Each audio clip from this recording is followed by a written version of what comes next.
Samantala, pumasok sa isang Memorandum of Agreement ang Department of Tourism at Department of Environment and Natural Resources upang mapanatili ang biodiversity sa bansa. Para sa detalye, narito ang report ni Sam Ramirez. Inilunsad noong Desyembre 2012 ang Biodiversity Partnership Project o BPP sa pagitan ng Department of Tourism at Protected Areas and Wildlife Bureau na sumasailalim of Environment and Natural Resources. Layunin ng proyekto na hindi magkaroon ng kompromiso o problema sa mga proyekto ng DENR na mapanatili ang biodiversity ng bansa dahil sa mga isinasagawang tourism development projects ng DOT. Pumasok sa isang Memorandum of Agreement si DOT Secretary Ramon Jimenez Jr.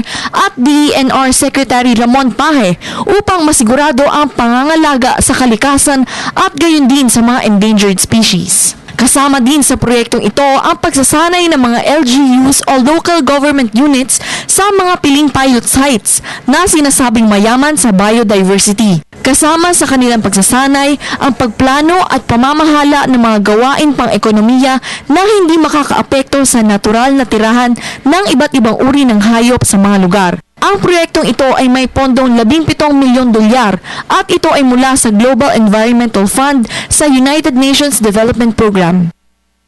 Para sa Telebisyon ng Bayan, Sam Ramirez.